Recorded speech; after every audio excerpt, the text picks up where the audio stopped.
Well, good morning everyone. Where am I on this lovely sunny Monday morning in July. I'm in Easingwold again in North Yorkshire. Right, we're heading towards the marketplace in Easingwold. A bit quieter than when we were here last time, which was a weekend. Today it's Monday. So we're heading towards the lovely village of Crake, first of all.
So in a moment I'll tell you about the gruesome story behind today's exploration.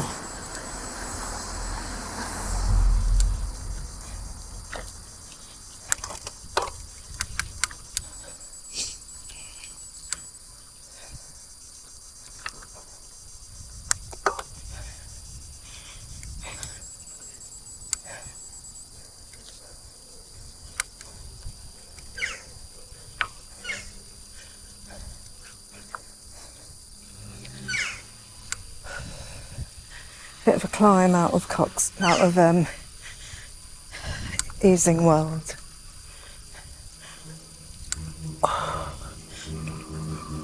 Only a short one.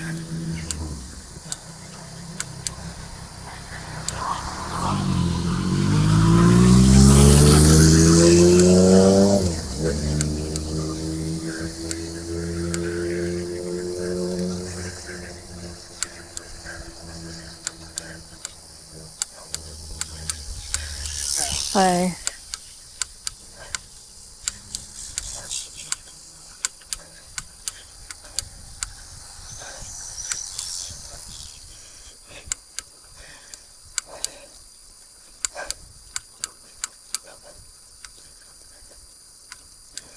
I haven't been neglecting my fitness while the weather's been bad. I've been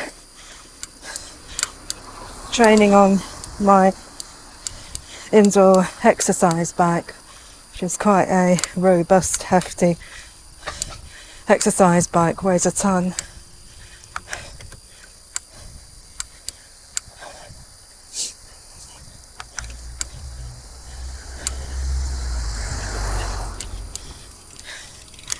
After the hassle sorting out my mum, I'm back with my bike trainer.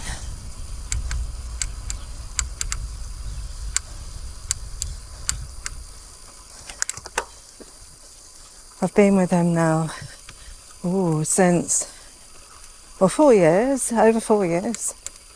I'll put a link below to his website. He's brilliant. I mean, it must be for me to stay with him for that long. And he's brought my fitness on massively, especially during winter when he's tempted to just sit on the sofa and eat cake. I mean, I do sit on the sofa and eat cake, but I also keep up the indoor sessions which he sets me on my exercise bike.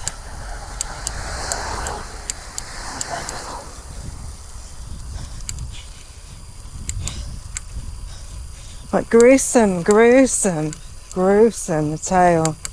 which I've cycled these lanes for about 5 or 6 years now. And I tended to just cycle past places without actually finding much out about them.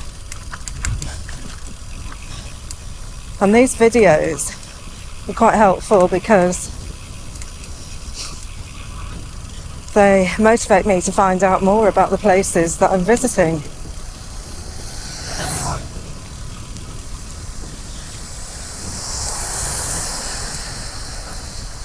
And the main subject, there are other bits too, but the main subject of today's ride centres on the village of Coxwold, which we cycled through before, and we'll be visiting probably about halfway through this ride.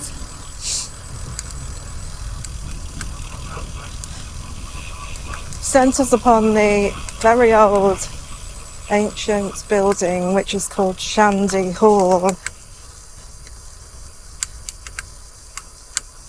which is just opposite the curious church with its octagonal tower in the village of Coxwold. I'll tell you more soon.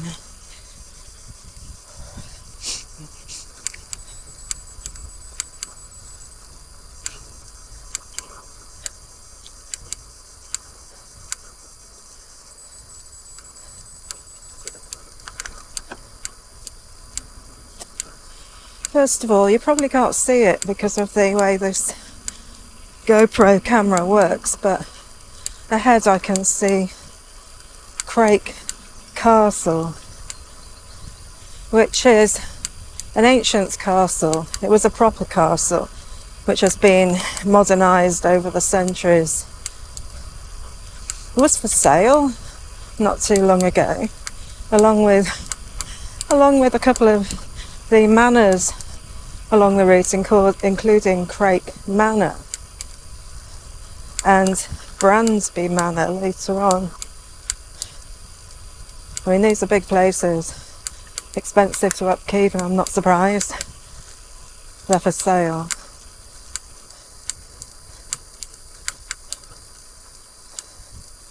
So first we visit Crake, and other interesting things I found out about Crake is when we get into the village and embark on the steep climb up the main street. Hang on.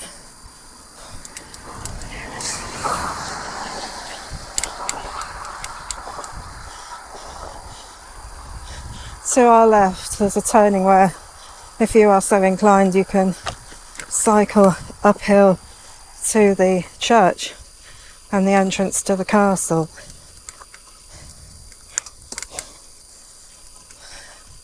And some people, at least in Country Life magazine,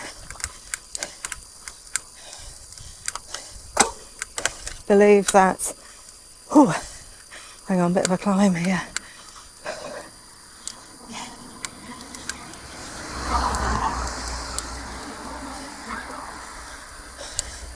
Believe that hill could possibly be the very hill where the grand old Duke of York, the one who had 5,000 men, or was it 10,000 men? I think it's 10,000 men. He marched them up to the top of the hill and he marched them down again. But no one can prove that it's Crake, because there are other contenders for being the said hill across the country. And I don't think we know which Duke of York that was. But hey, you never know. It might have been here. Or more possibly, he never did it at all. It was probably where he cocked up in some battle somewhere.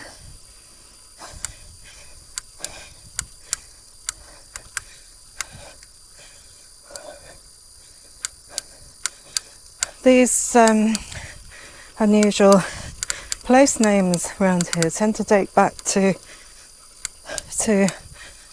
sort of Scandinavian, Viking, Danelaw sort of times.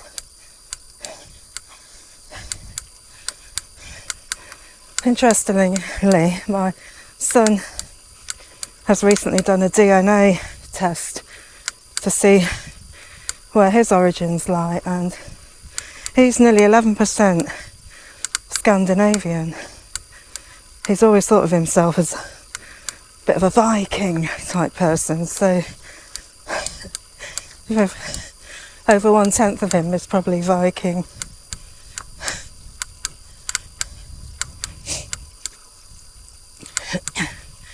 Right, you can see Crake Castle ahead on the hill. I don't know if you can see it. You can see the castle keep, which now has chimneys on the top.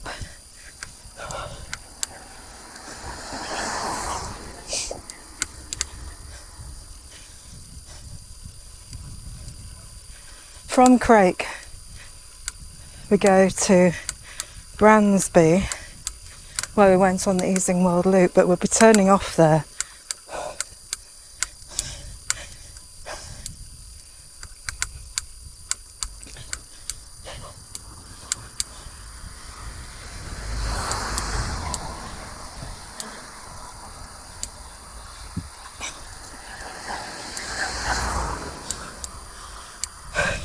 There's a challenging climb along there, which I've done a few times.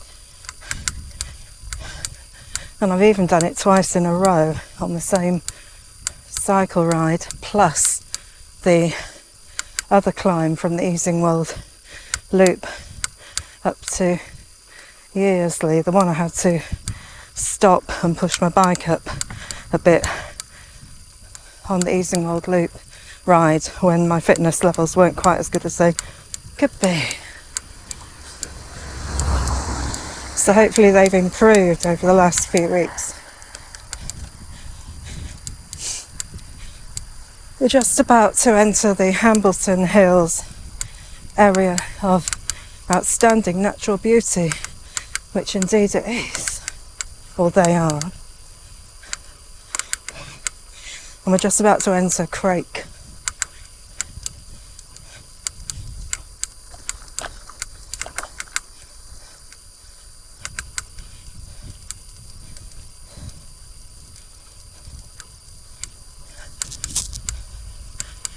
Oh, I've done it again. I get them so confused. This is the Howardian Hills, not the Hambleton Hills. The Hambleton Hills are more over that way.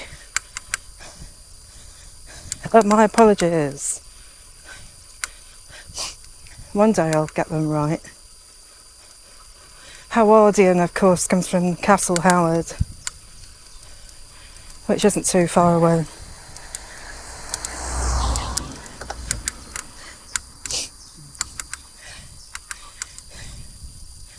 Soon we'll be coming to a T-junction at Crake, where we take a left up the steep main street.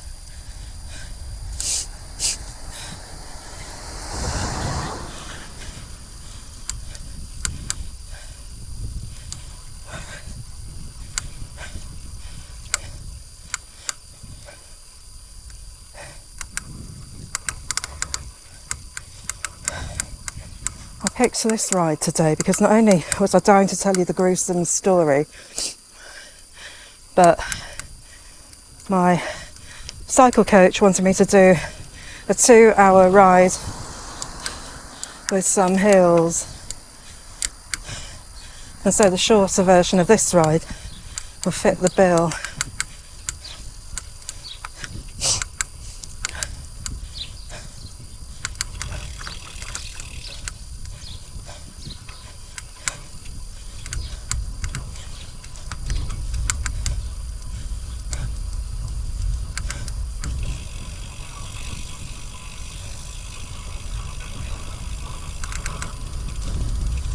Which is where we take a left up the steep main street, and we go past the hill that might or might not be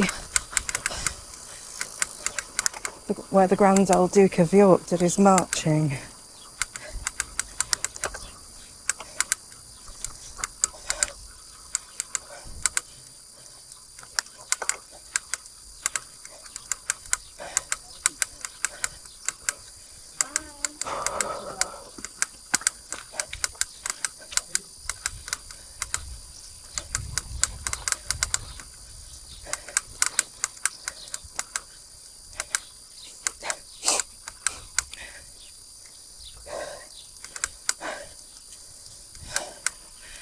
This pub is called the Durham Ox because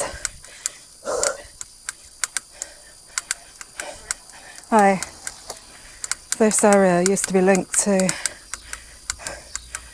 I think was it the Bishop of Durham or something?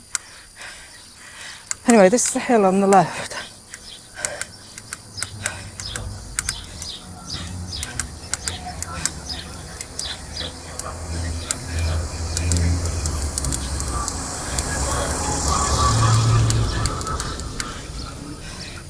Which is currently closed. And now we're heading for the village of Bransby.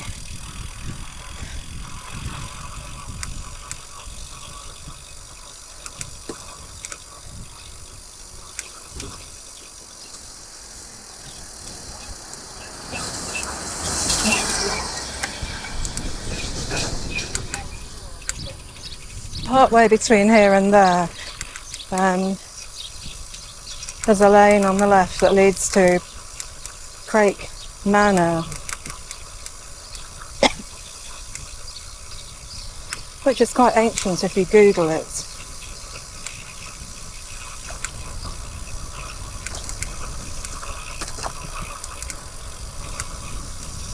Hi.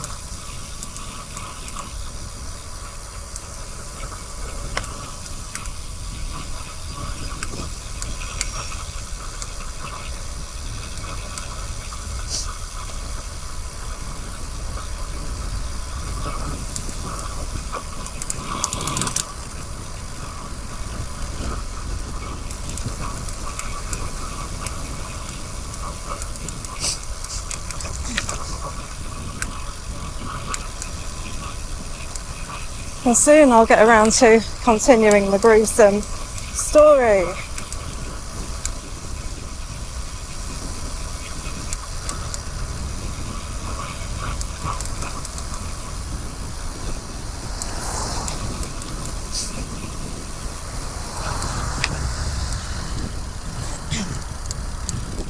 It's quite a shocking story.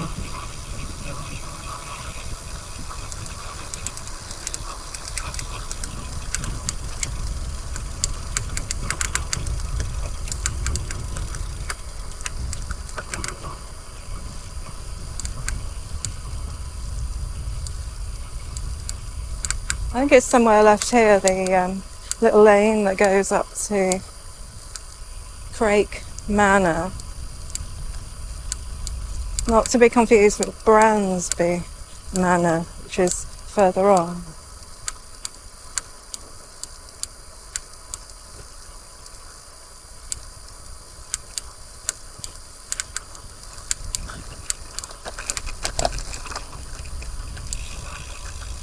Could it be up there, maybe?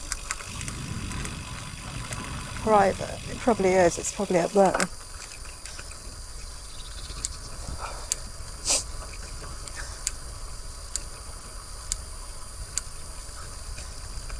Or up here, maybe. One day I'll go and explore up there.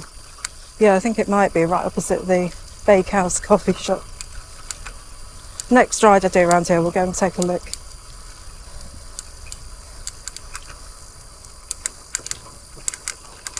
Going back to the gruesome story. There was a bloke of Irish ancestry in the 18th century, middle of the 18th century, called Laurence Sterne. And although his parents were Irish, they kind of adopted Yorkshire as their county.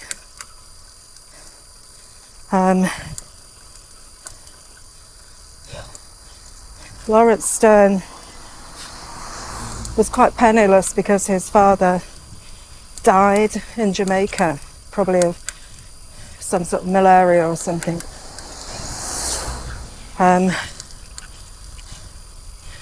Sterne married this woman who apparently was quite unpleasant. So say people who met her, and after their second daughter was born, they kind of parted company. Now, Laurence Sterne contracted tuberculosis, known as consumption in those days, probably end of his teens, when he was at Cambridge University, and it plagued him all his life really badly. His short life, because he only lived to his 40s. But the thing is, Stone was also a vicar at the Church of England, and he has worked at a few parishes in this area before becoming the vicar of Coxwold and moving into what is now called Shandy Hall.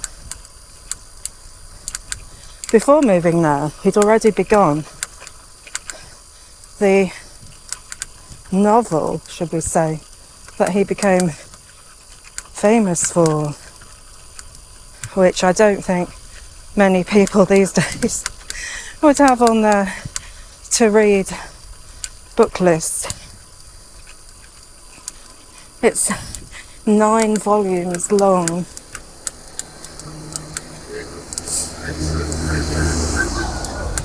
It's called The Life and Opinions of Tristram Shandy, Gentleman. And when Laurence Sterne moved to Coxwold, he named his home after Tristram Shandy, hence why it's called Shandy Hall, which we'll go past later.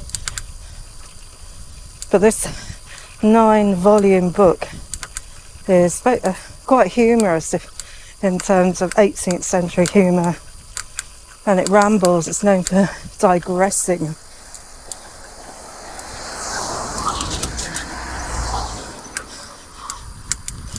It's supposed to be a sort of autobiography of Tristram Shandy, but it doesn't really. It just goes on and on and on, apparently, and doesn't even describe his birth until the 3rd volume.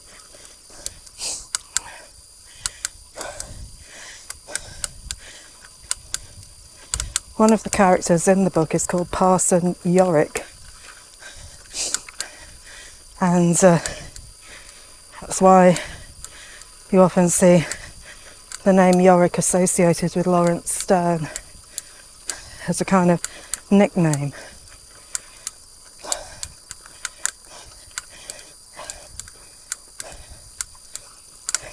Sterne travelled extensively to London, presumably to promote his book, and he wrote other books too, and to Europe to try and alleviate his tuberculosis. So I don't know how much time he spent actually being a vicar at Coxwold, and also he had a bash at farming, which failed apparently. Anyway, and he had all these affairs with women, despite being very ill with tuberculosis.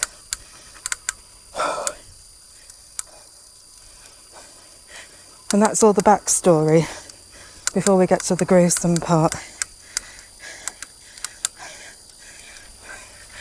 But he is quite famous in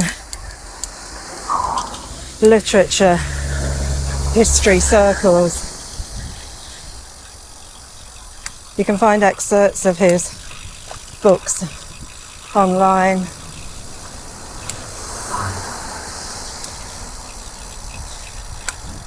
But I don't think I'll be reading any of them. I'll tell you more about what happened next in a while.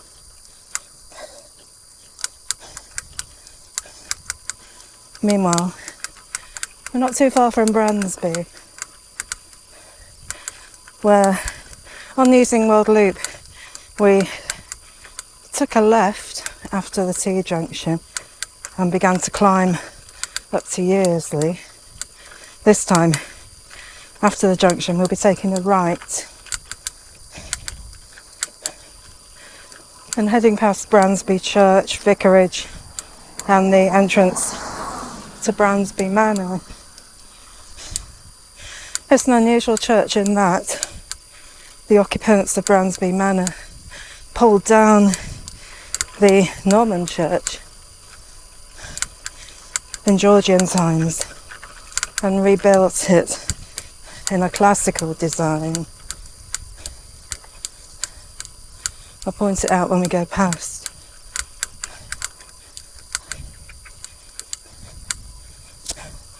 Back in the day, one of the occupants of, I think it was Bransby Manor, was linked to Mary Queen of Scots when she was at Wingfield Manor in Derbyshire. One of my older rides, way down the playlist,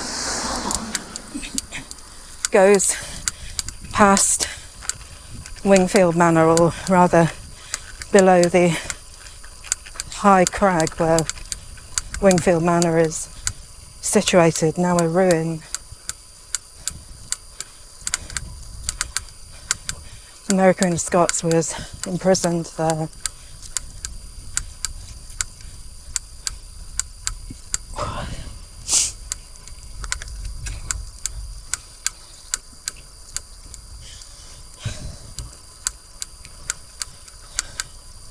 The lane we'll be taking from Bransby is really, really pretty, really beautiful, as is the beginning of what will become the climb that we're doing.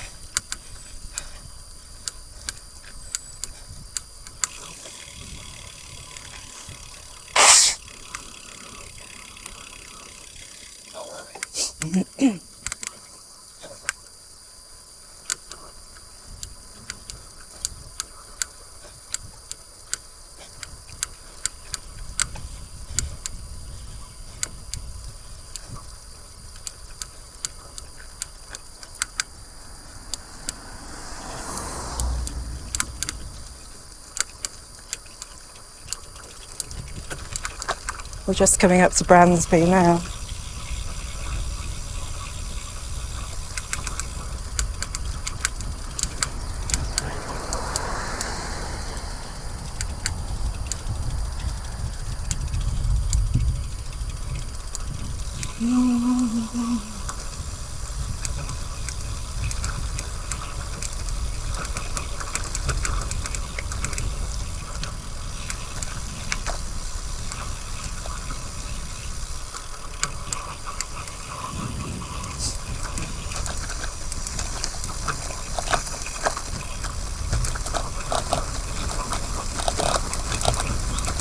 Oh, wonderful smell of wild garlic. Beautiful. We're coming up to a T-junction where we turn left, and then we almost immediately turn right.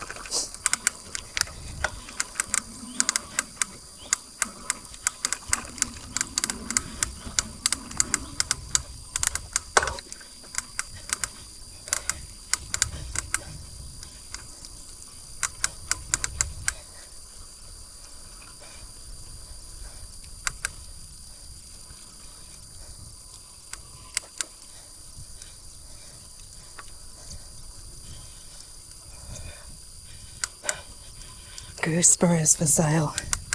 We used to have a gooseberry bush until caterpillars ate it all.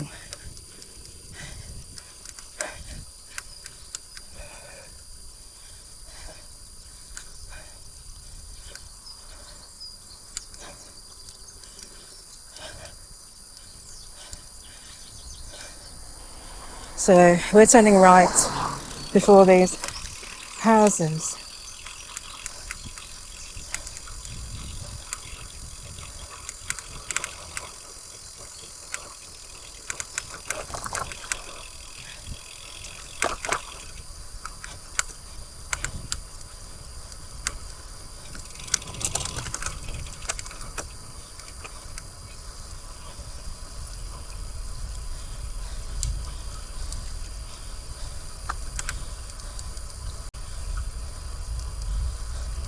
Bransby is apparently called after probably a Viking, someone of Scandinavian origin, probably a Viking. The B is something I've talked about before, which I think it means settlement or something like that. Around here, it's a sort of northern suffix.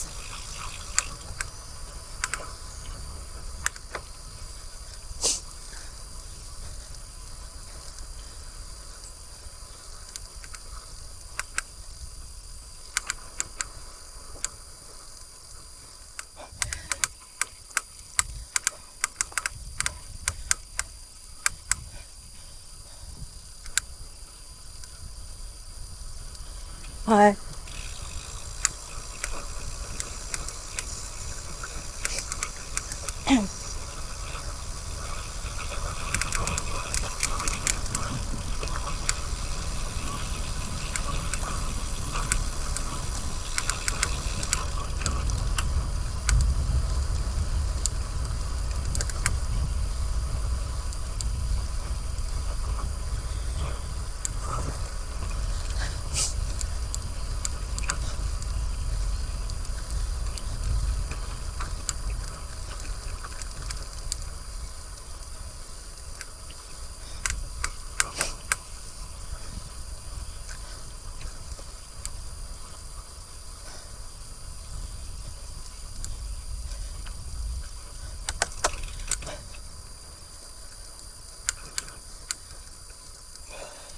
This is a good place to practice hill climbs.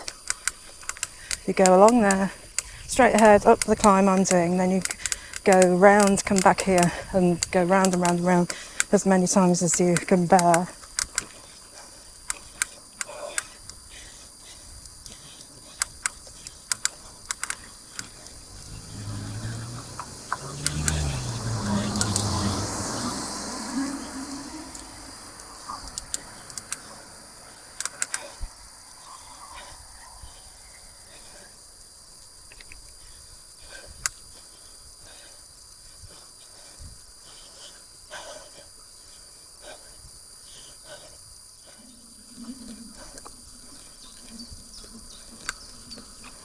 Because Bransby Hall is over there, I think there's an entrance coming up. This is the classical church.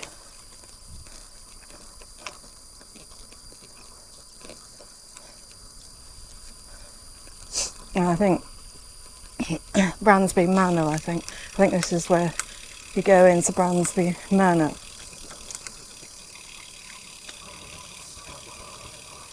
Doesn't actually say, but I assume it is. Or that might be the church entrance. This might be Bransby Manor. Oh, that's probably Bransby Manor there.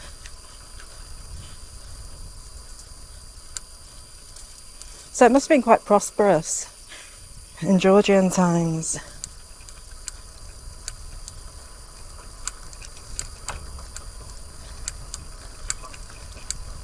But this is a lovely little lane.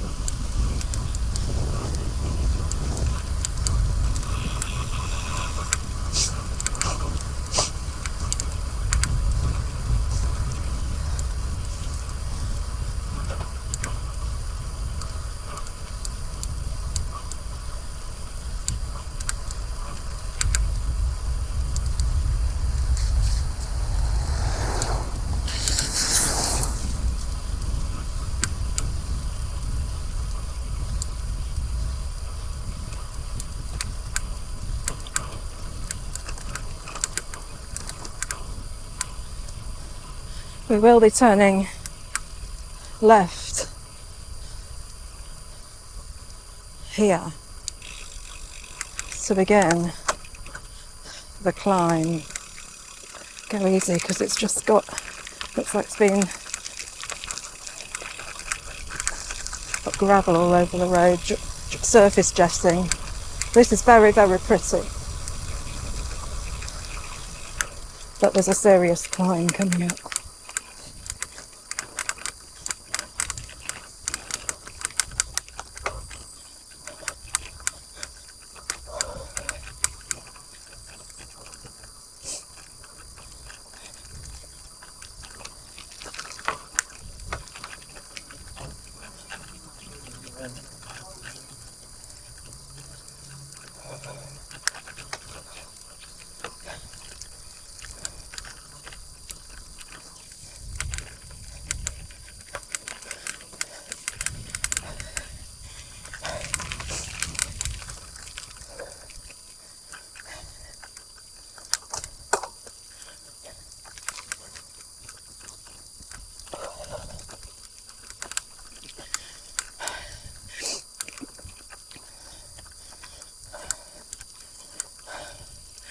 Climb begins shortly.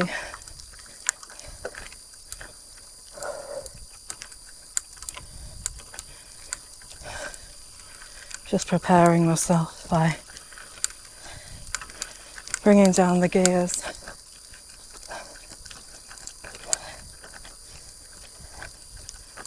I'm not rushing.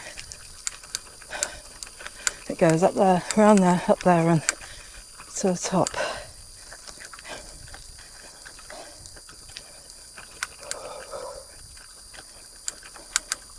I hate it when there's cars behind me here, as there is now.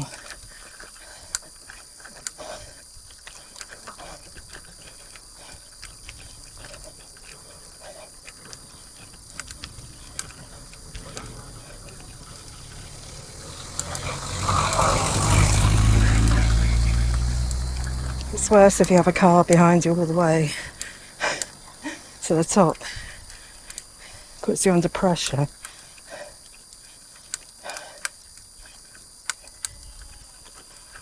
Climb starts with a gradient that's not too terrible, but it does get steeper. But there is a little bit in the middle with a bit of respite.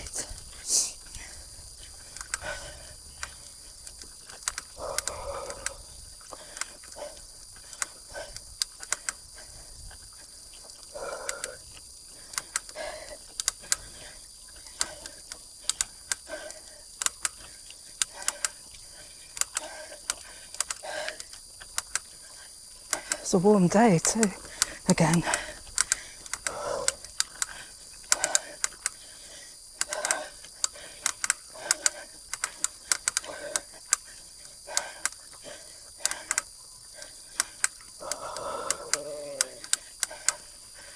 Begins to get quite steep when we go around the bend. Stinging flies.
This is a respite bit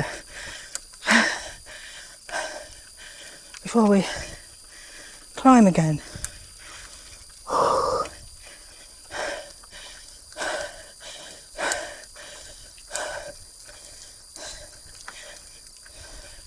I always call this bench corner because there's a bench there you can sit on if it's too much for you.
Another bit of respite.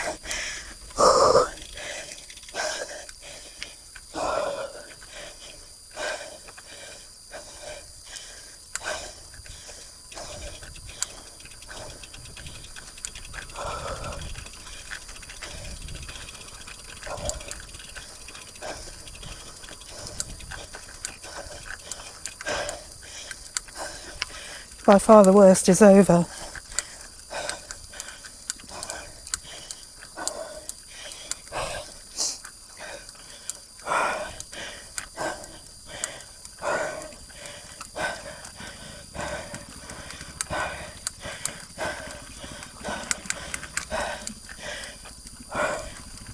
We will be heading to Yearsley, where we went at the top of the other cycle ride, the Easingwold loop. We'll be approaching it at right angles to that lane.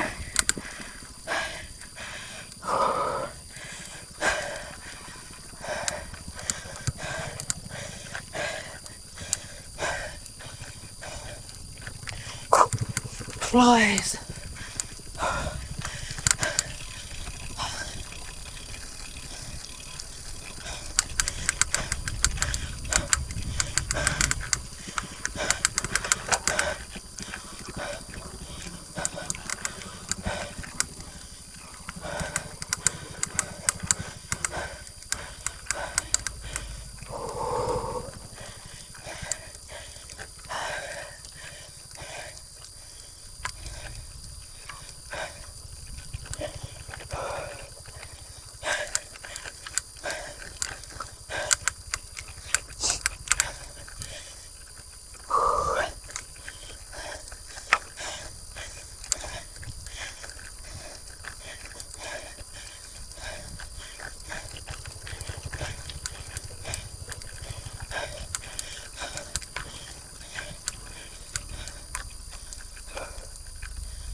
Just had a drink of the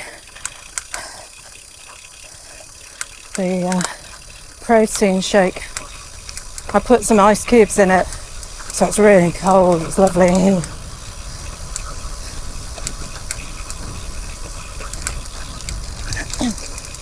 Right, this is a junction here, and we go straight on, but we have to give way.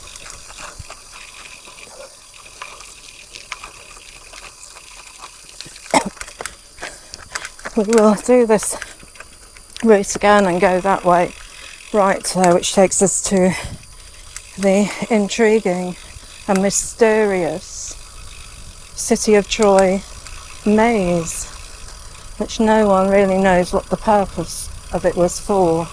But if you walk round it more than 9 times in a row, apparently, it's very small, I hasten to add, and it's just like an earthwork, it's not the hedge kind of maze.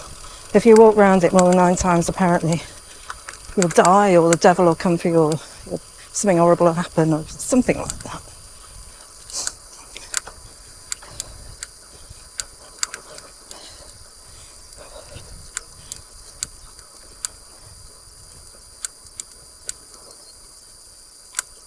Just gentle incline here.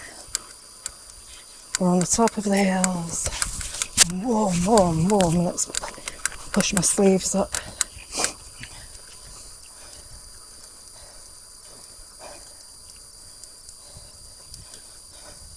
We'll be joining after a while, not immediately, we'll be joining the easy ridge road from Yearsley before taking the steep descent we did on the Easingwold loop ride, but we'll be cutting off before the end to go down the really pretty gated lane which emerges at Newber Priory. Now, it was the Lord of the Manor at Newber Priory who instated Laurence Sterne as vicar of Coxwold.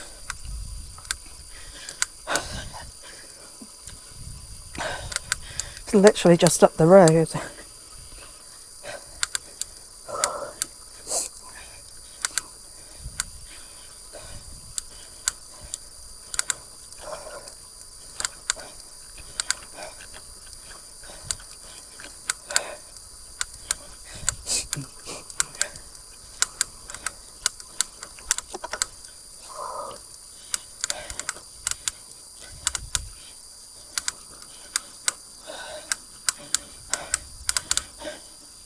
This is another giveaway that's a bit strange.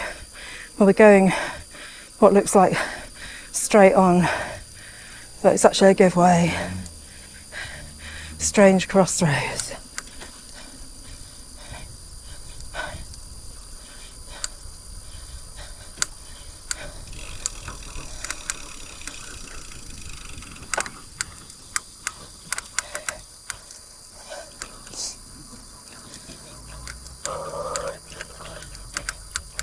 We're briefly on the B road, but we'll be turning off to Yearsley before too long.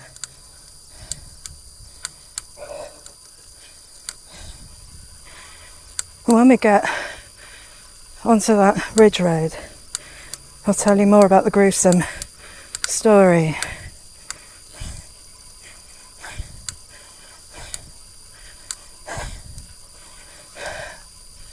You can probably tell from the thumbnail that it's something to do with grave robbers.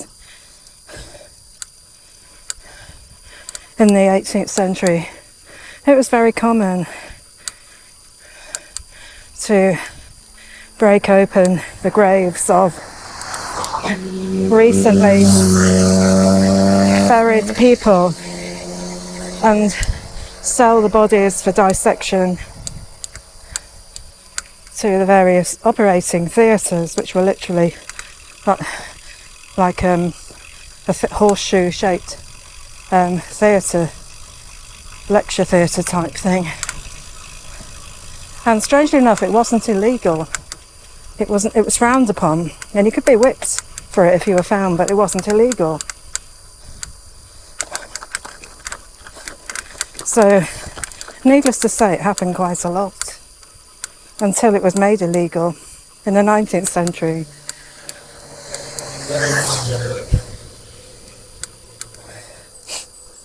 I'm not sure whether it was then when it was made illegal. I think that's maybe when they allowed executed prisoners they allowed their bodies to be released for dissection instead.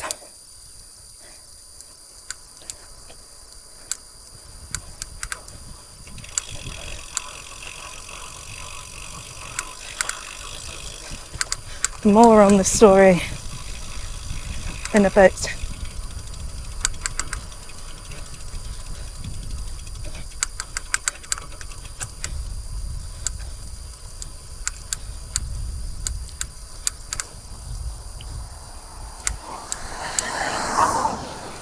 People used to place heavy stone slabs over the graves to deter the grave robbers.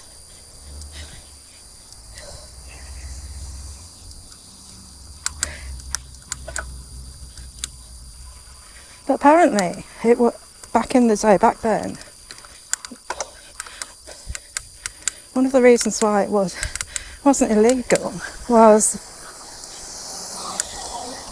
a bit of a mini climb here, was because the dead actually did not belong to anyone by law. They had no status, no one owned them, even the family.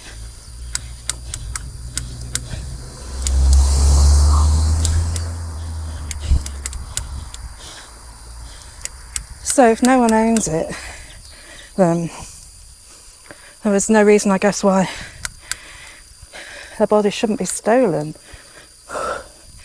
and sold.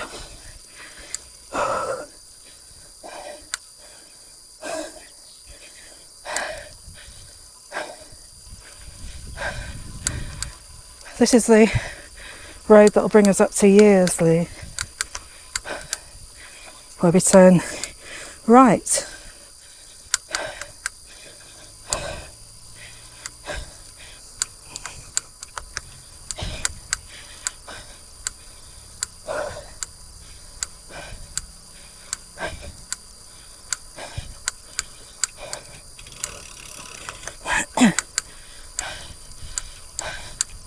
So there was Laurence Sterne, suffering from years of heavy lung bleeds from TB. And when he was in London once, in his lodgings, presumably to meet his publisher or something,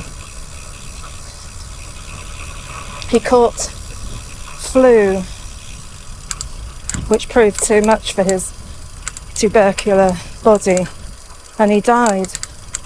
Yeah, I think he was only 40 something, 43, 45, something like that. And it was very sad because the only people present at his death was an old nurse who was brought in to care for him, and nurses in those days weren't like nurses these days. Probably couldn't wait to see if there was anything of value on the body. But just before the moment of death, somebody popped in to see Sterne about something or other, and just happened to be there at the moment of his death. Apparently he reached upwards as if trying to push away something and then dropped dead, according to the writings of that man. He wasn't buried with any ceremony. I think it was the next best thing to a pauper's grave.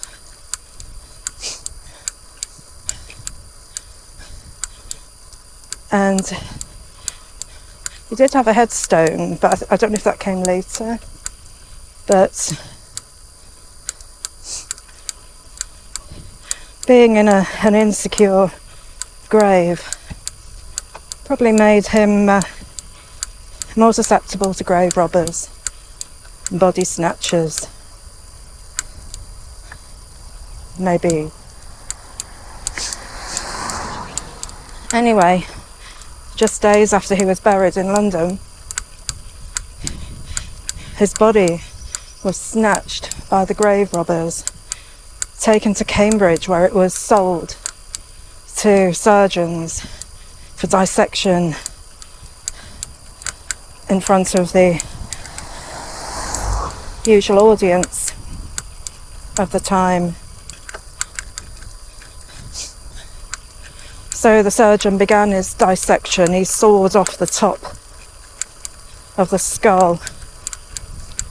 And the story goes that just shortly after doing that, somebody in the audience stood up and said, "Stop!"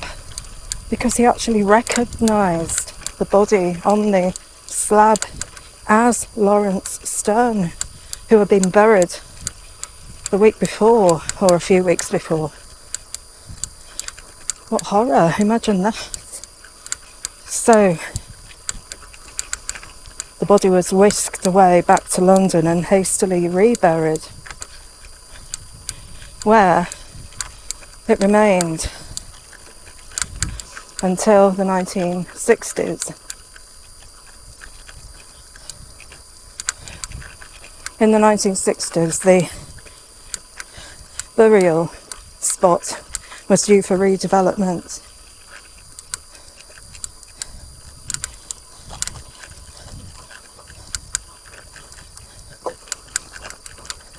And the Laurence Sterne Trust, who operates Shandy Hall in Coxwold, applied to have the gravestone so they could put it in Coxwold Church. And they also applied to have the body too, so they could rebury that. They had a bit of a problem, apparently, finding which was his skeleton.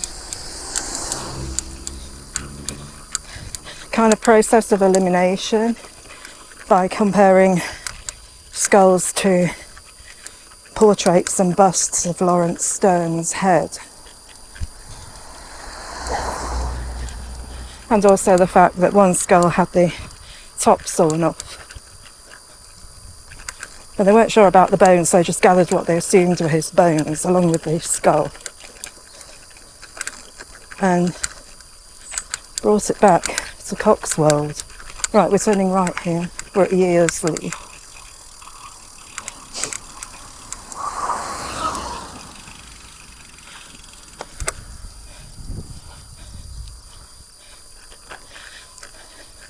So inside Coxwold Church, apparently, there is the London gravestone, and outside is a new gravestone, one newish, from the 1960s, 70s, where Sterne's remains, or what they thought were Sterne's remains, were reburied and have been there ever since. Hopefully, if they are his remains, and even if they're not his remains, the bones will remain in the ground forever.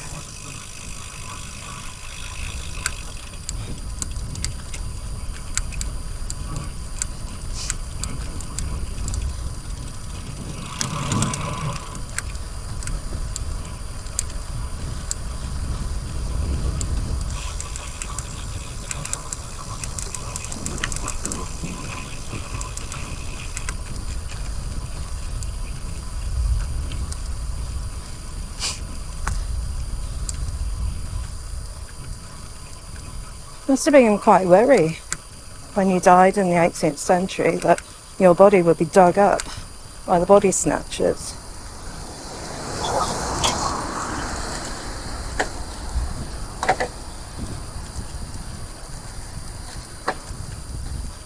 Imagine, and I think they did, people went to great lengths to prevent that from happening.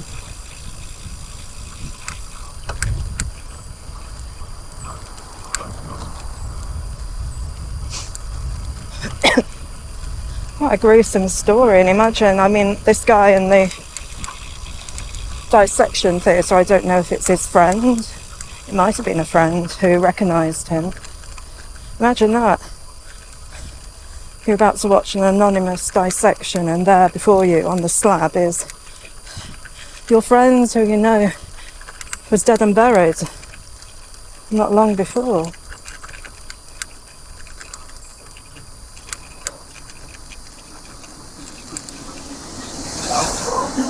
Well, not only that, but he was famous for his book and his other books.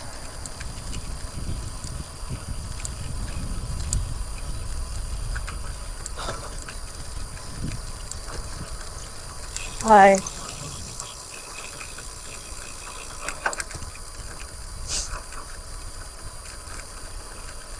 So we'll be going past Shandy Hall and we'll go and look, see if we can find the gravestones in Coxwold Church.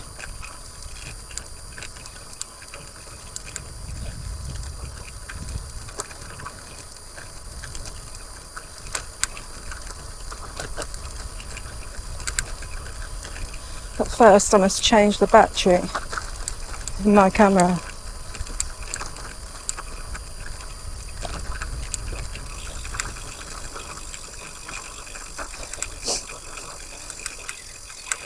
We're about to go down a steep hill, and it's the hill we went down on the Easingwold loop ride, which you can look over to Ampleforth and Ampleforth College and Abbey. But we'll be turning off just before the end to go along a pretty little lane that's gated. There's a couple of gates. If they're not open, you have to open them and close them. And the old railway line crossed it twice. Oh, you can see the white horse up there above Kilburn. Though we know the white horse is not an ancient figure. It's some bloke.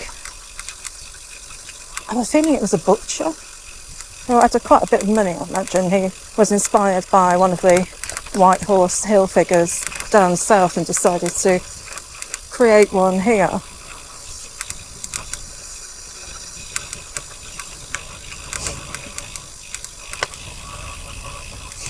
So it's not ancient.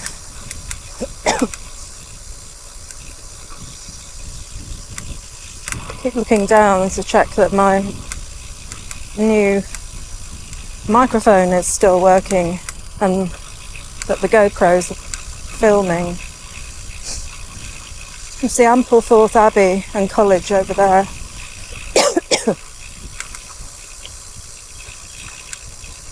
Beautiful view.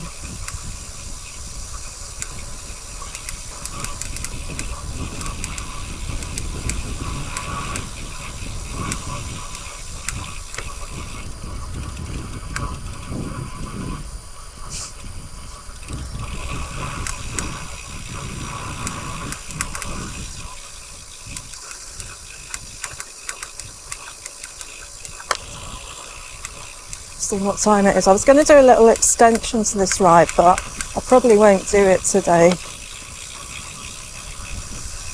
because can't be out for too long. So I've left the cat inside and he's no means of getting out.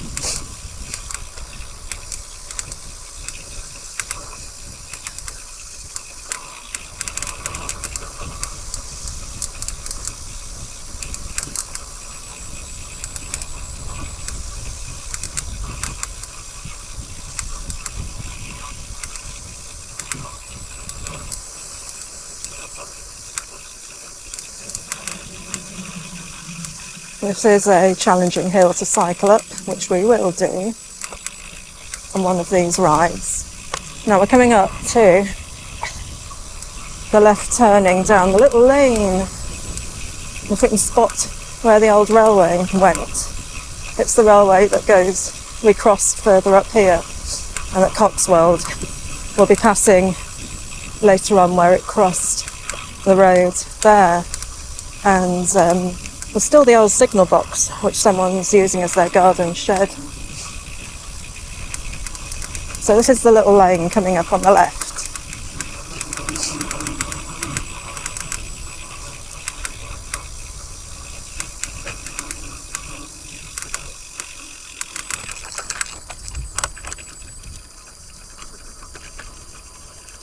It's quite undulating, up, down, up, down. I can see the white horse over there. Steer clear of this sand. As you know, I've got a thing about sand after slipping on my bike last year in Devon. And it was on a little lane like this.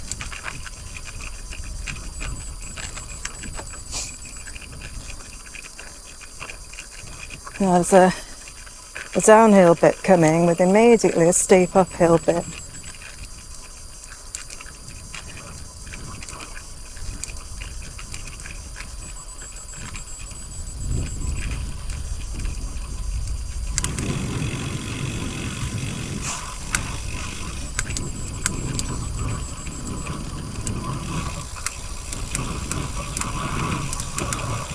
Here.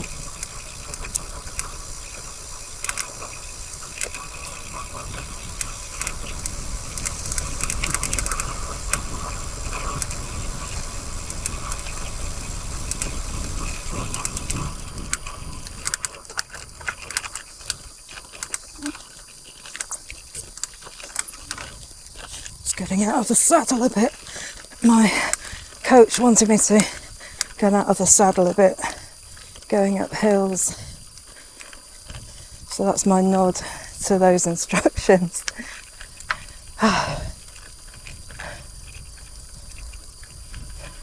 Definitely use different muscles though when you do get out of the saddle.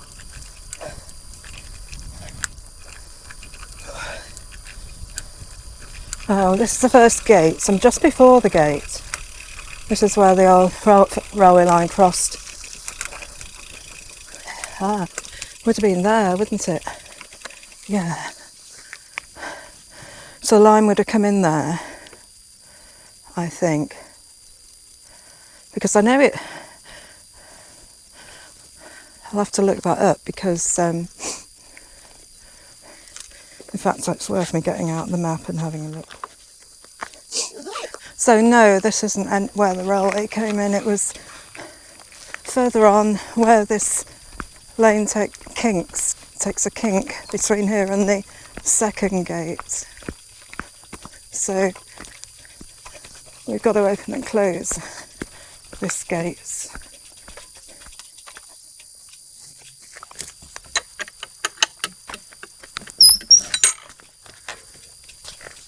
Damn.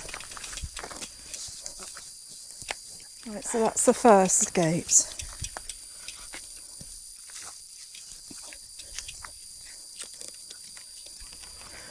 We'll try and find out where the railway crossed, because I think it crossed twice.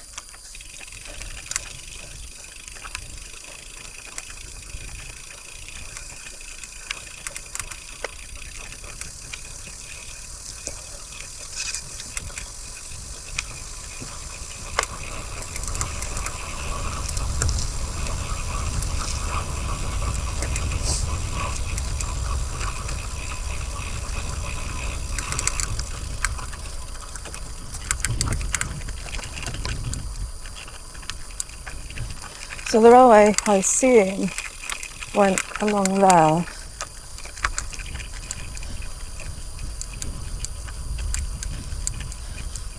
Coming out across the road to the old Ampleforth railway station, which is some distance from Ampleforth. Or was. It's now a house, of course. So, I'm guessing that this was the line coming up here on the right by those trees.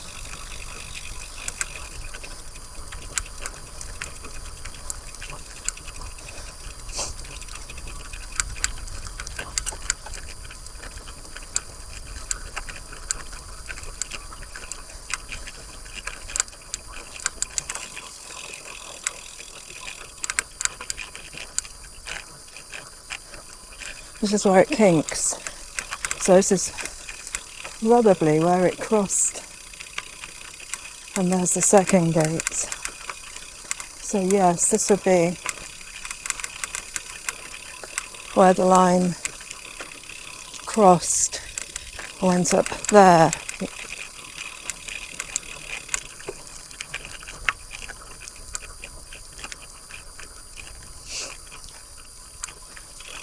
And if I'm not mistaken, we cross it again and find out where.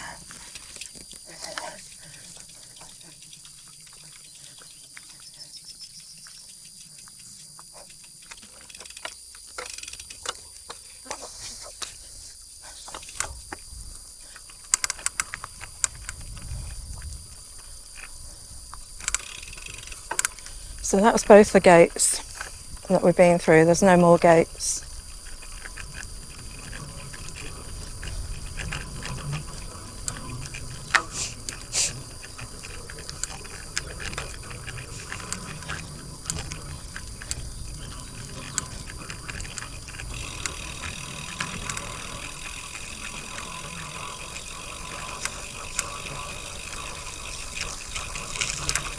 So I think where the line crossed again is just up here. So it would have kind of gone round in an arc.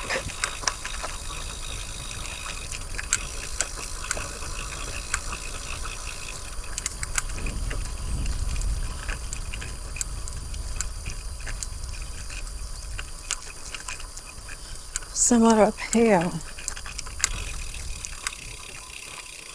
Maybe it was there.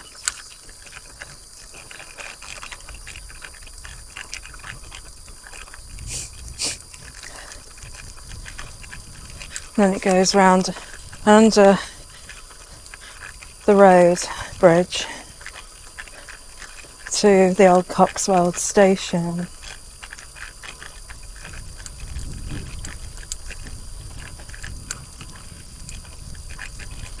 And from there it heads towards the junction on the East Coast Main Line.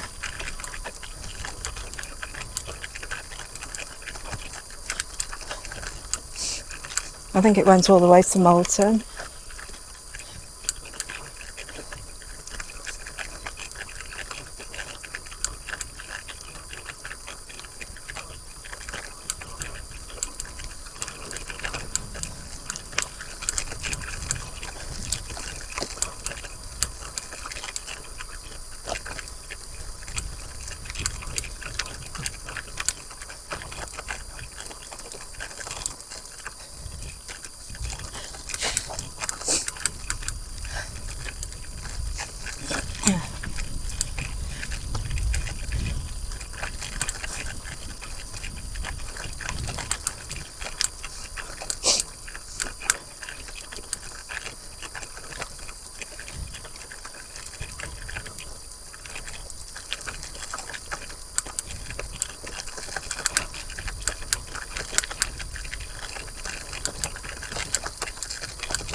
Doesn't look like it, but this is actually an incline upwards.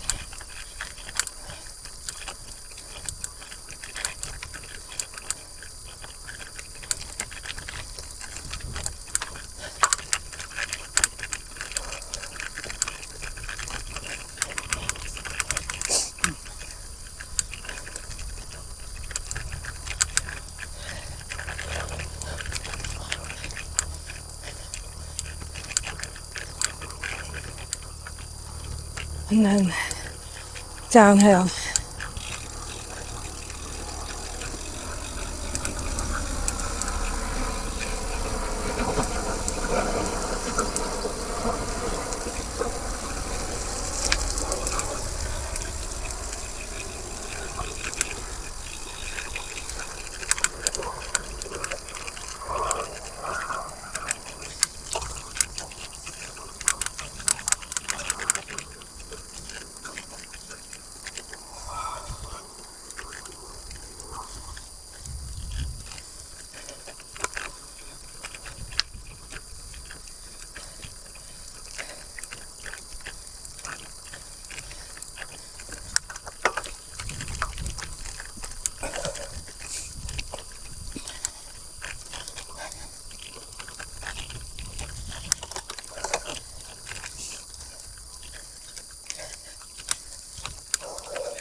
A Yorkshire flag ahead.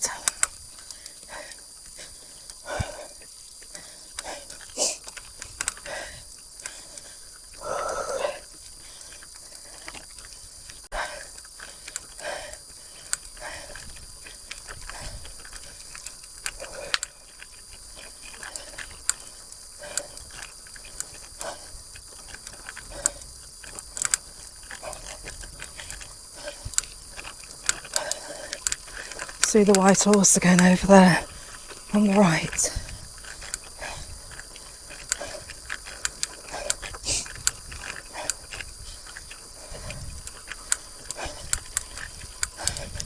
Apparently I think it's about 20 people can fit onto the horse's eye. It's big.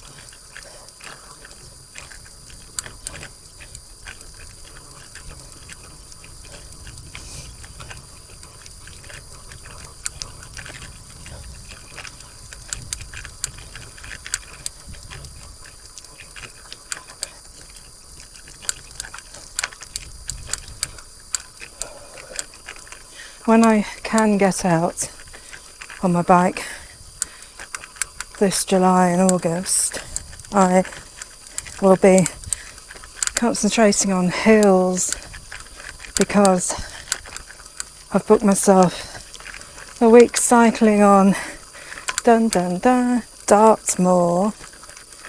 later this summer, which, as you would imagine, is challenging.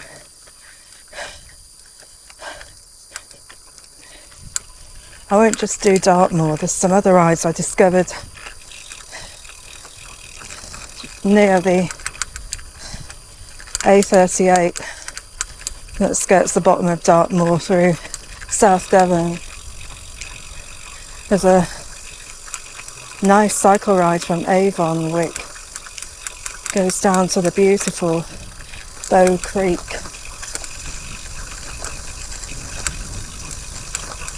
And then I'll be doing the part of the estuary, which is a cycle path alongside the railway.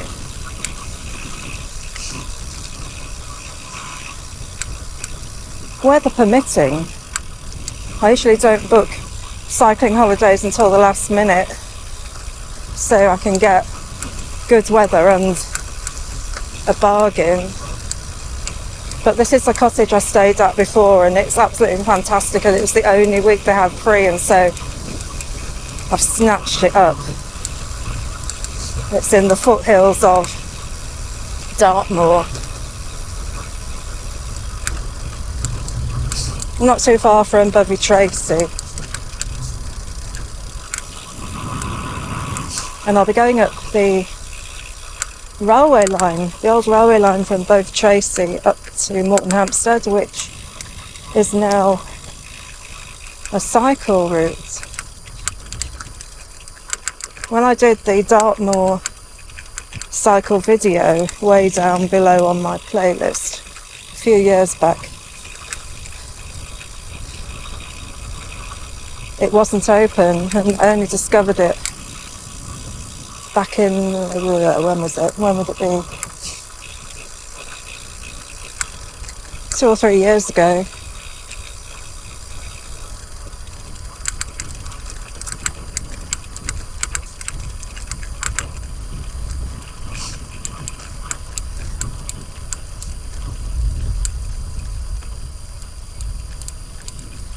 If it rains, I'll go walking.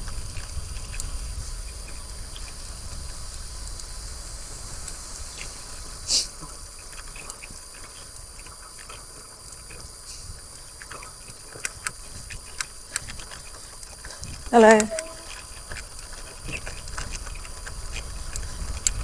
We'll be coming up soon to the grounds of Newber Priory on our left. And this lane emerges just before Newber Priory.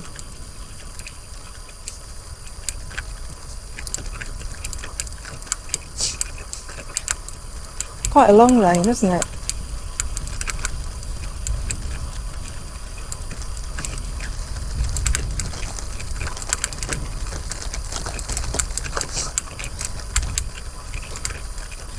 I've had a couple of cycling holidays on Dartmoor, which I haven't recorded on the video, so I'm no stranger to it. There are some beautiful rides, but challenging.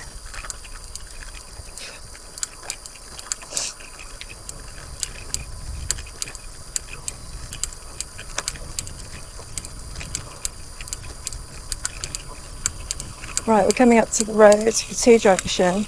Newby Priory is on the left, Coxwold is on the right. We will be turning right.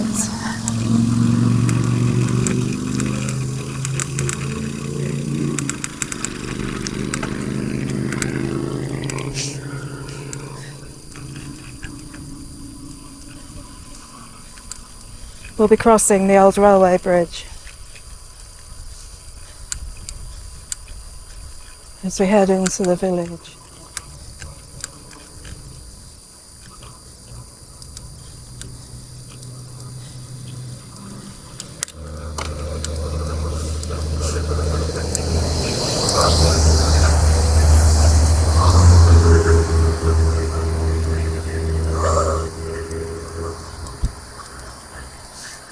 Here we are, Coxwold.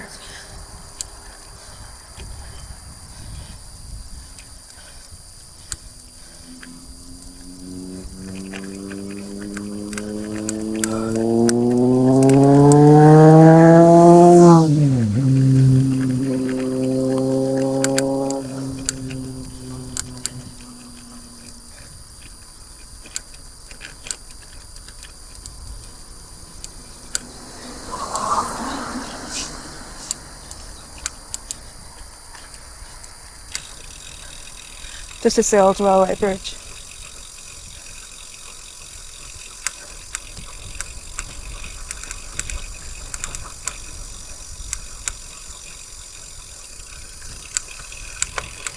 And it swings around there to the old station,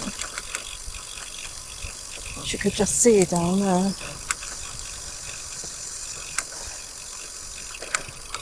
We'll be going past it later, when we've been up to look at Shandy Hall from the outside and I think we find the grave.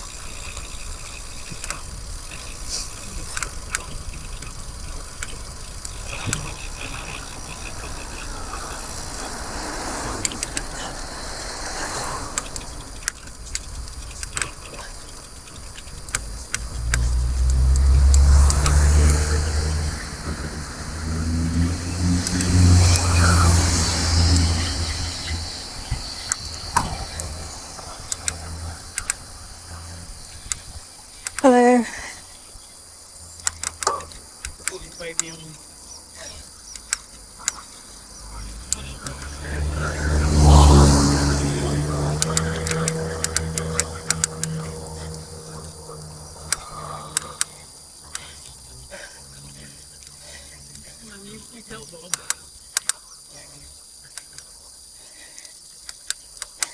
Morning. Morning.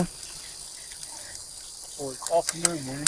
Yeah, afternoon. £25 Yeah, definitely afternoon.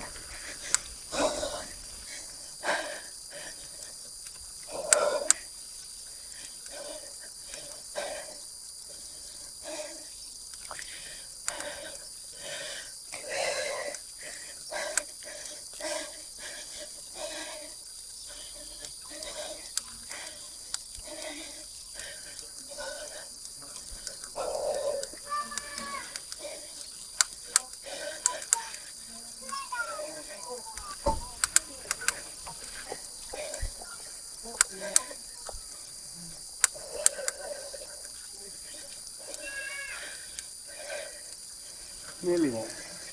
Yeah.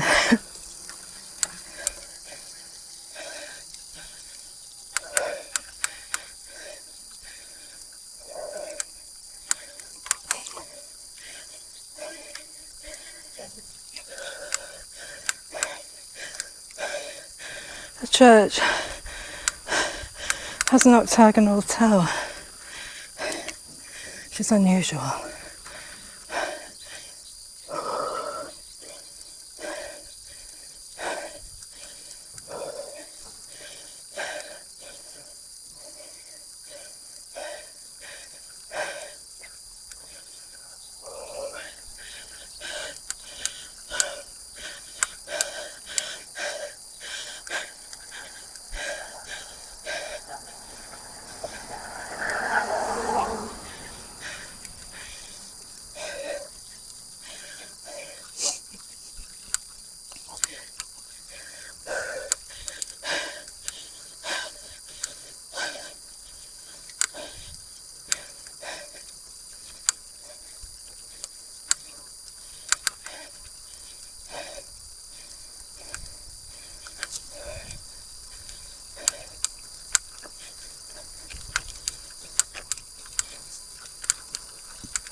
coming up on the right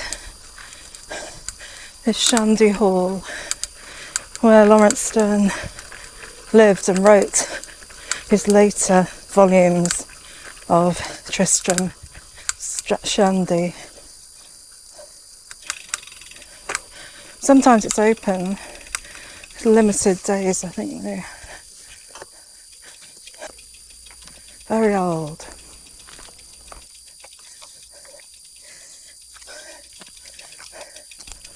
Shandy Hall, here dwelt Laurence Sterne, many years incumbent of Coxwold.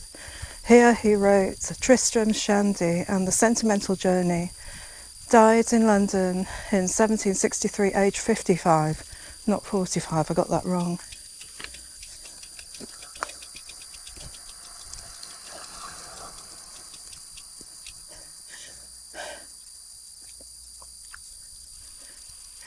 It looks like the sort of place that you'd expect to be haunted, but I can't find anything about ghosts. I'm surprised it's not haunted by the ghost of Sterne, his corpse having been through everything it went through. I mean, he became so famous that Sir Joshua Reynolds painted his portrait.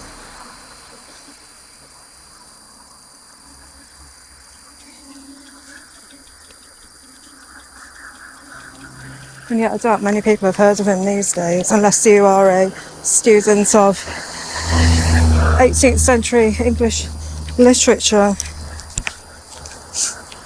But it's the gruesome story that attracted me.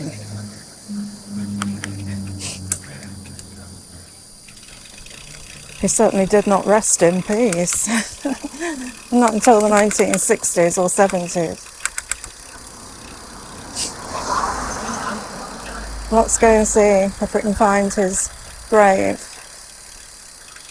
which may or may not contain his remains.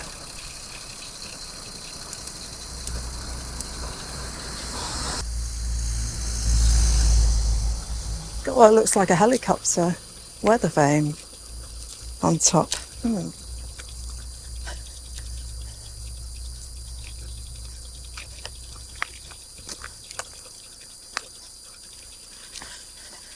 I know the gravestone is propped up against, or is by a wall, whether that's the church wall or the cemetery wall, I don't know. Graveyard, cemetery. His original gravestone is in the church.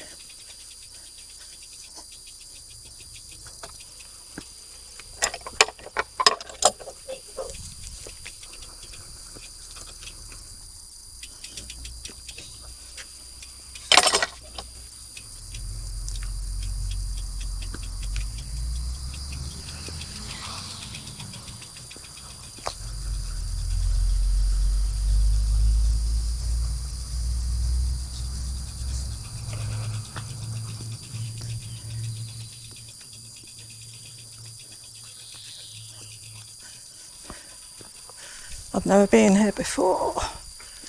Oh, looking up there, can you see? Right up to the octagonal tower. I don't know why it's octagonal.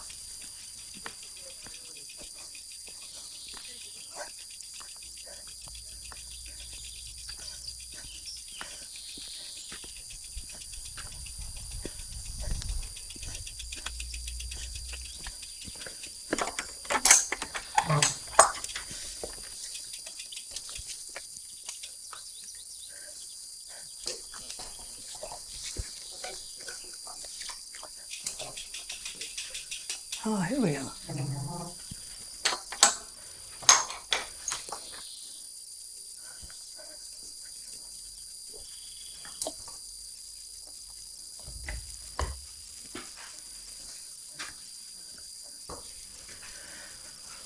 That is his original gravestone from London. So this stone, which marks the place of Laurence Sterne's grave in London, was moved to Coxwold when his remains were reinterred here in 1969.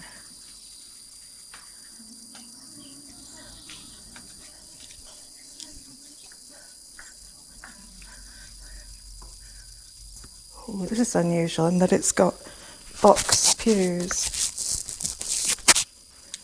which I think were a Georgian addition. It's a big place.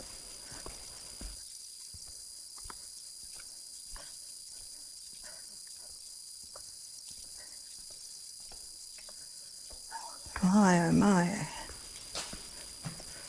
Look at these tombs. These guys. I can't read the writing, it's too small. This is an unusual shape. I wonder why that is. Oh, I suppose more people can kneel around it, can't they, when they take communion? This Elizabethan monument.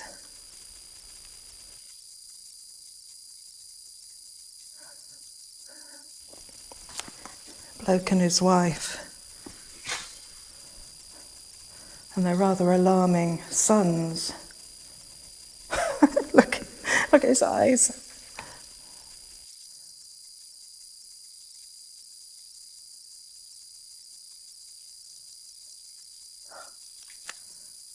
And that. Oh, and some more Elizabethan people here. I'm guessing they were the incumbents of Newber Priory, maybe? So that's Elizabethan. Quite a fancy organ.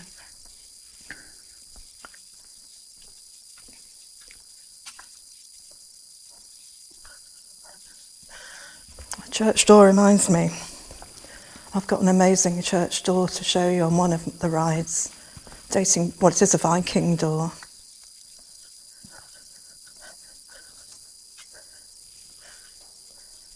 So let's see if we can find the actual grave.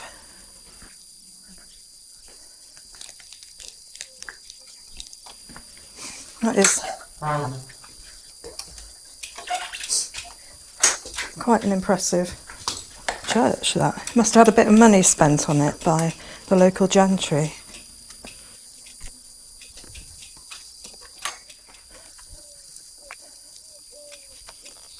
Gorgeous views. Laurence Sterne. Here we are.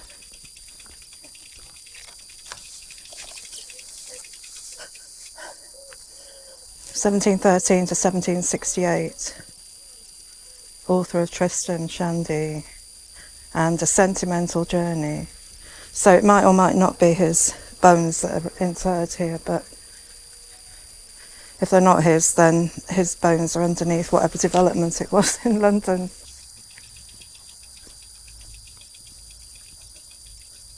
So he lies at rest, either here or underneath whatever it is in London, block of flats or an office building, who knows.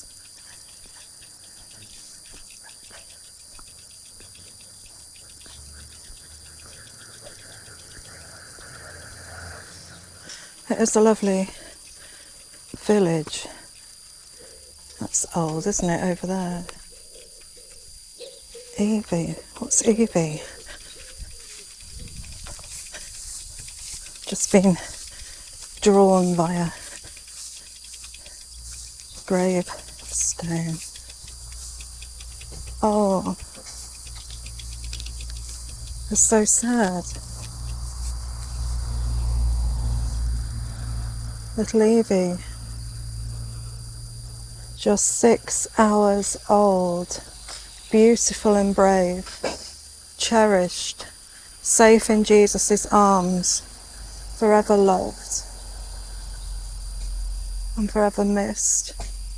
Oh, that sort of thing makes me want to cry.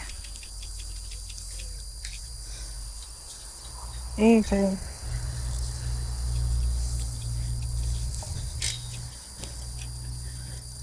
Baby Evie, 6 hours old.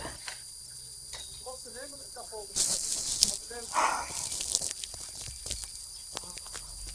Oh, that's so sad. Let's all remember baby Evie.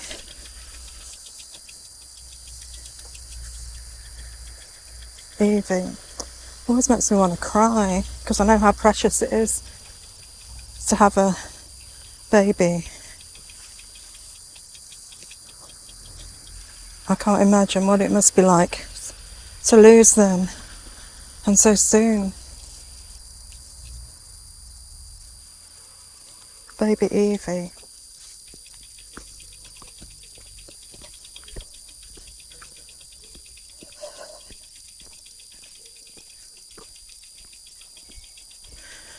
My great grandma, her firstborn, her son, Headley, he died when he was just 6 months old.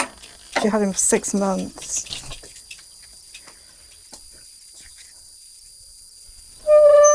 Oh, notice, there is no lead on the church roof. It was stolen in the 1990s. Doesn't it make you sick? It really does. Two sides of humanity though. We've got the lowlife that nicked the lead off the roof, and we've got baby Evie.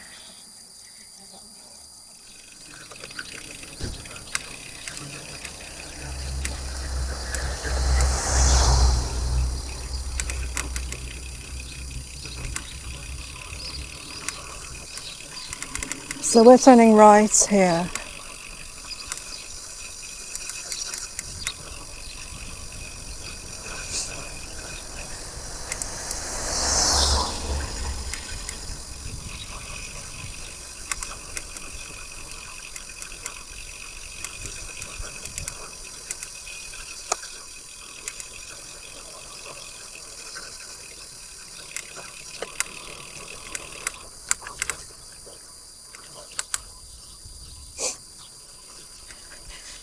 We're heading towards Carlton Husthwaite.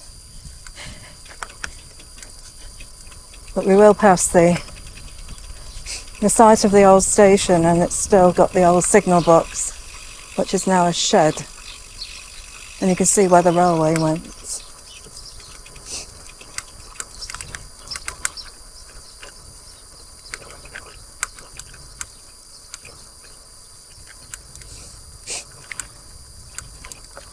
I think I might dedicate this video in memory of baby Evie. I didn't catch when she died, but it'll show it on the video. Oh, so sad, isn't it? So sad. Look, on the left here is the old signal box. And the old station, and the railway ran here and across there at an angle, down there. We crossed it on another ride, another Easingwold area ride that we did from the village of Alm a few weeks ago. This is a pretty run back to Husthwaite. It's a bit undulating up and down, a few climbs, some nice bits like this.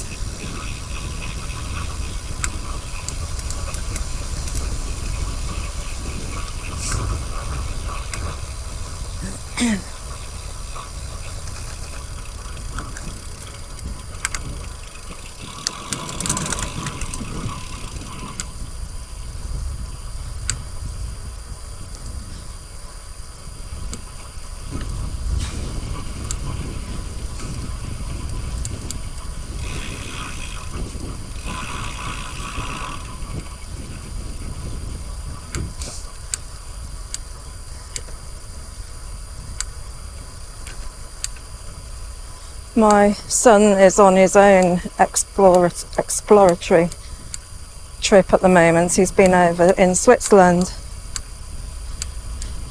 looking into the various places where Carl Jung, the psychologist, worked and lived in and outside Zurich. Unfortunately, my son didn't have a look to see whether the museum would be open on the days he was in Zurich. Yeah. Anyway, I think he enjoyed himself. He went to the zoo. Anyway, today he's travelling into Germany to meet some friends in a city just bordering on the Black Forest. A city that was flattened by the RAF in the war, but rebuilt as an exact replica. Didn't do that over here, did they?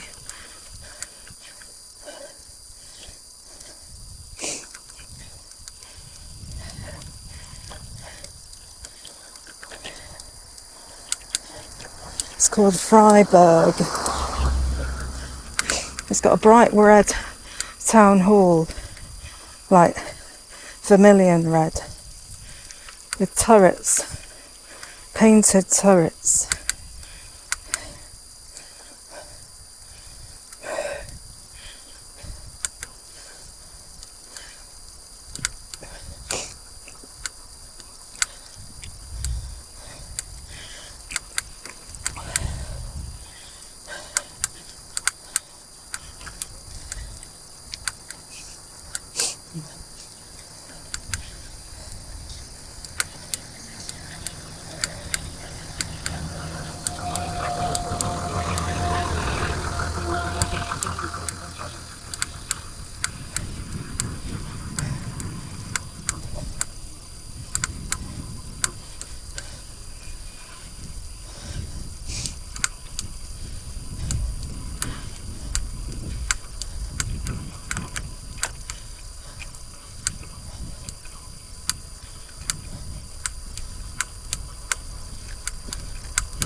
If you're wondering how my mother is, well, she's in her second care home, hating it, complaining, refusing to join in with any activities and being thoroughly miserable, and accusing us of having dumped her there.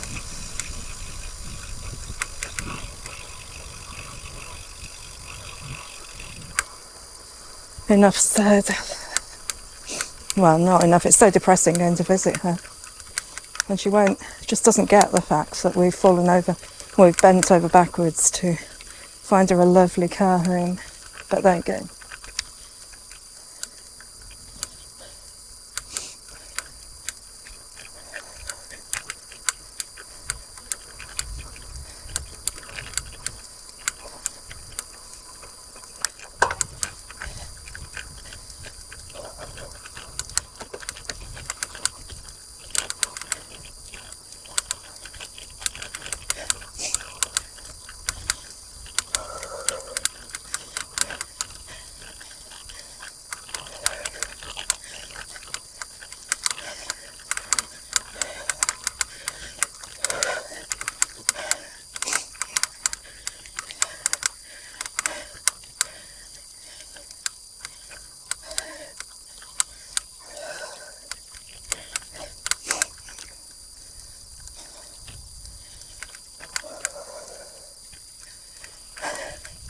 few little hills as we head towards Hosthwaite.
Just coming into Hosthwaite.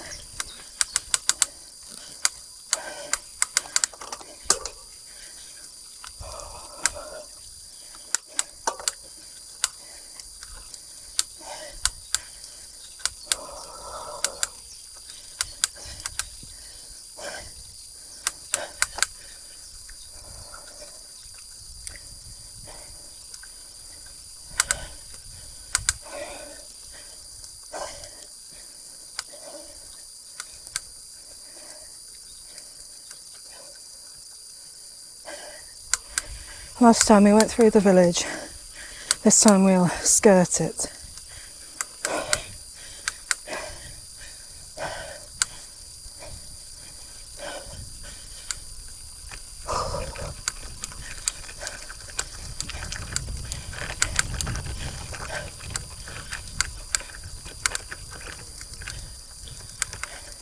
Bit of a climb.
turning right here.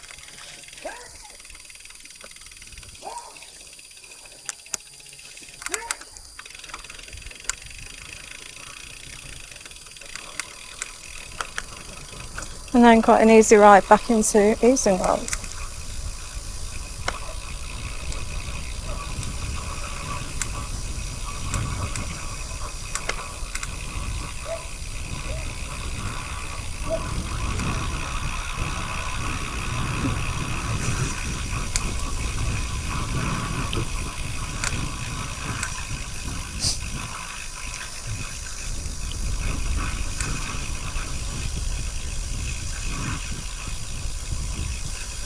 And we take a left here.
1 mile to Easingwold.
Coming into Easingwold.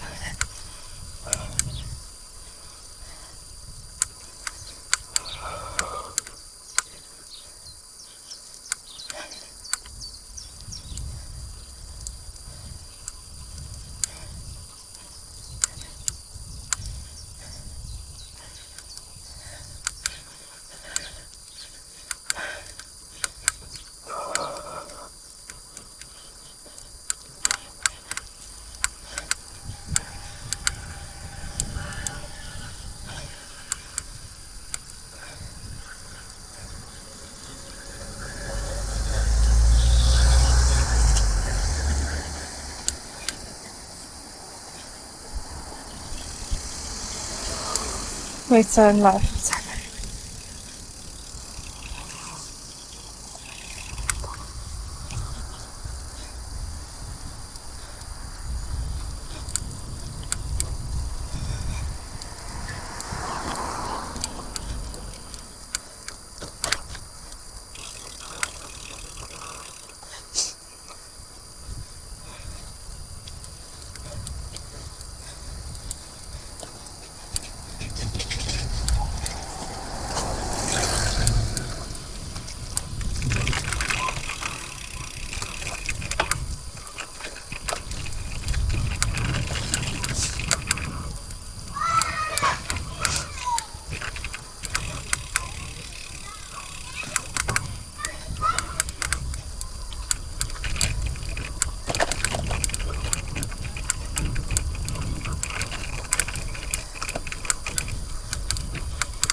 At the mini roundabout we'll be going left towards the church.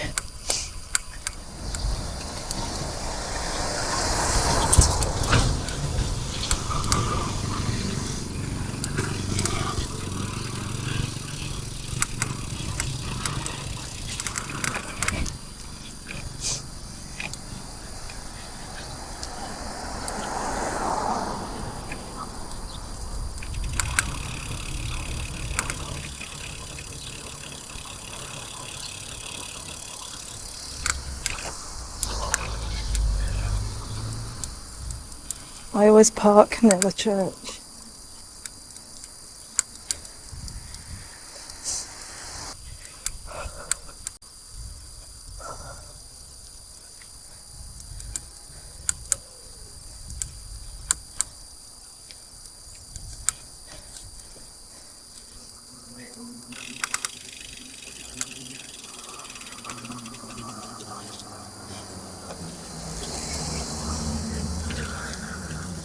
Yeah, thank you for watching this video, and please do subscribe to my videos and like the video if you did like it, if you've managed to watch this far. Anyway, thanks for watching, and I'll catch up with you later.